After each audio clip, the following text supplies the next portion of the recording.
بسم اللہ الرحمن الرحیم۔ بسم اللہ الرحمن الرحیم۔ علم مقاصد شریعہ، علم مقاصد شریعہ کا آج سبق نمبر 49 ہے۔ آج کے سبق کا عنوان ہے امام شاطبی رحمۃ اللہ علیہ کا نظریہ مقاصد شریعہ حصہ سوم۔ آج کے سبق میں ہم امام شاطبی رحمۃ اللہ علیہ کے نظریہ مقاصد شریعہ کا تیسرا حصہ ذکر کریں گے، اور یہ امام شاطبی رحمۃ اللہ علیہ کے نظریہ مقاصد شریعہ کے بارے میں تفصیل سے ہم ذکر کر رہے تھے۔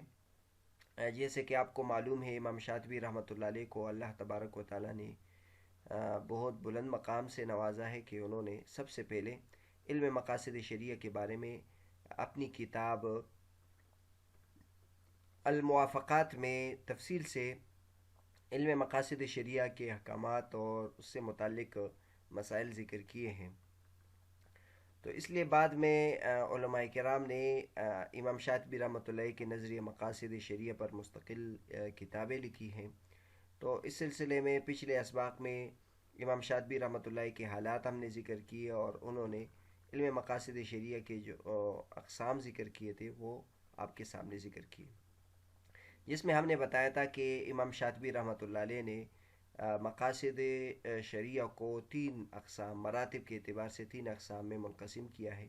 ایک مقاصد ضروریہ، اور ایک مقاصد حاجیہ، اور ایک مقاصد تحسینیہ۔ پچھلے اسباق میں مقاصد ضروریہ سے متعلق تفصیل گزر چکی ہے۔ آج کے سبق میں ہم مقاصد حاجیہ کے بارے میں بیان کریں گے۔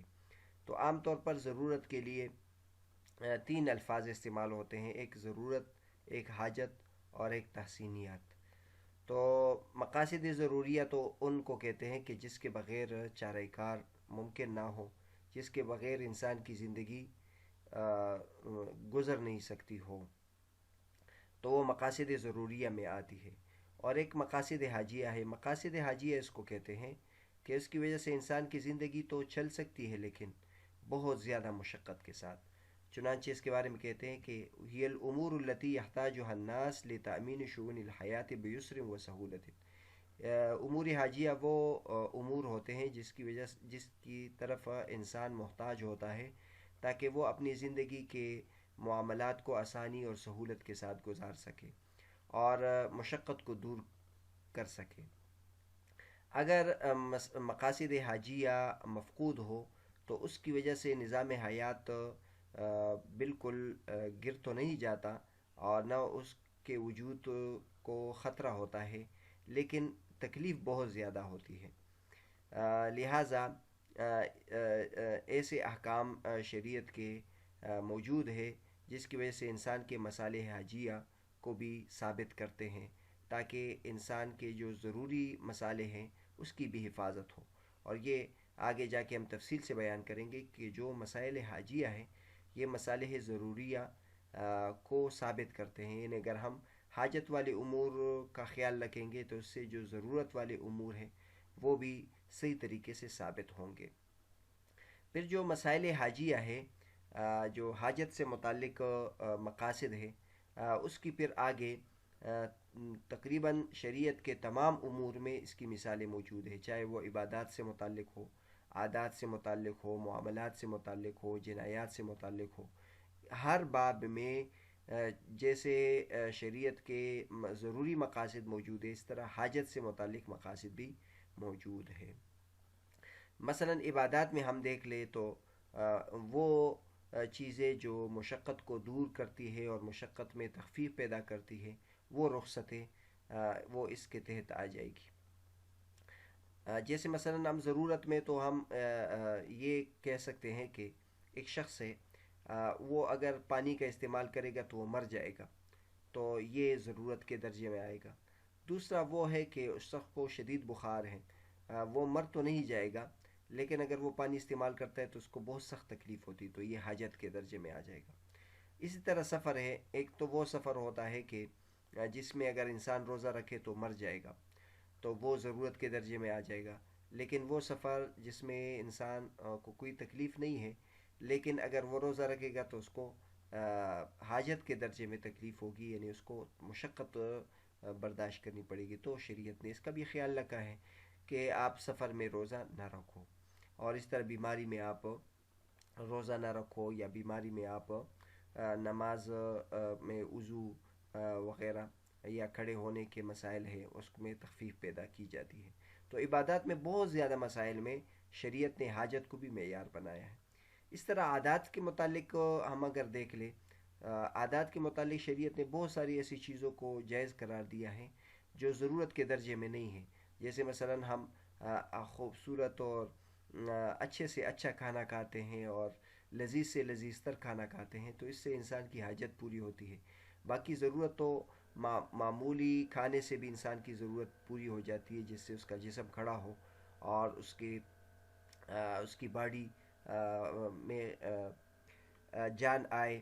تو اس قسم کے مسائل تو عام معمول کے کھانے سے بھی پورے ہوتے ہیں، لیکن جو لذیذ سے لذیذ تر کھانے ہم کھاتے ہیں تو وہ شریعت نے جائز قرار دی. اس سلسلے میں ہم مثال دے سکتے ہیں جیسے شکار کرنا. تو شکار کو قرآن مجید میں جائز قرار دیا ہے. تو اس میں بھی یہی ہے کہ انسان کی حاجت اس سے وابستہ ہے، تو اس لیے اس کو جائز قرار دیا ہے. اگر ہم انسان کو کہیں کہ وہ تڑکے والا کھانا نہ کھائے اور وہ لذیذ کھانا نہ کھائے، تو اس سے اس کو مشقت ہوگی کیونکہ اس کا دل چاہتا ہے. تو لہٰذا کھانے میں، پینے میں، پہننے میں، سواری میں، اس قسم کے جتنی بھی عادت سے متعلق چیزیں، اس میں اللہ تبارک و تعالیٰ نے صرف ضرورت کا خیال نہیں رکھا بلکہ اس میں حاجت کا بھی خیال رکھا ہے.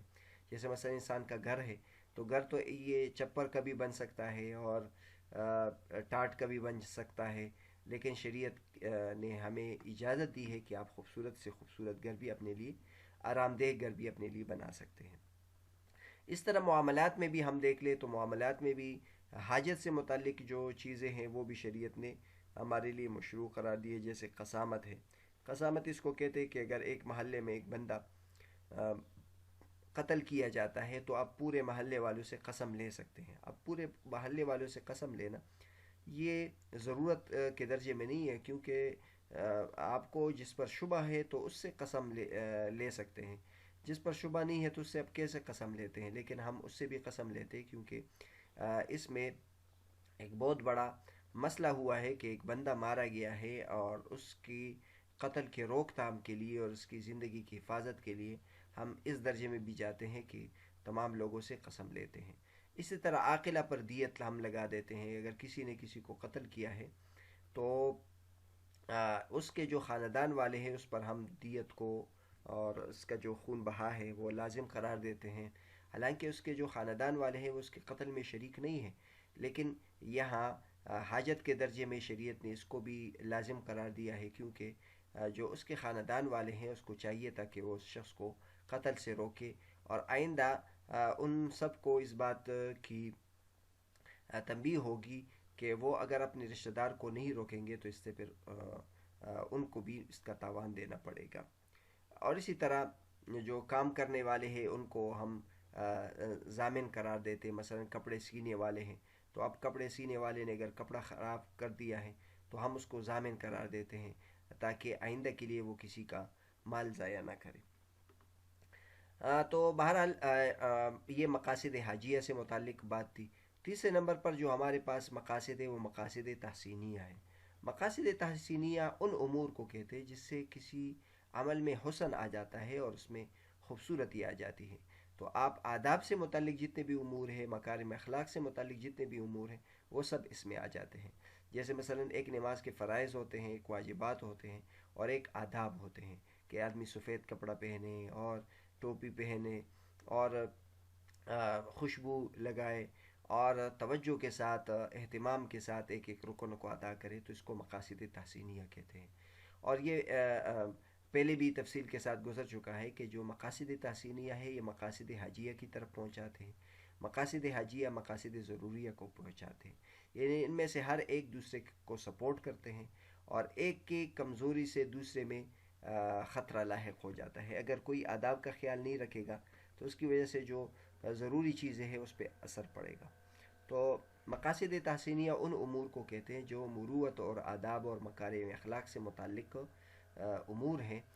یہ وہ امور ہے کہ جن کی وجہ سے انسان اپنی زندگی کے کام کو اچھے طریقے سے انجام دینے کے لیے محتاج ہوتا ہے.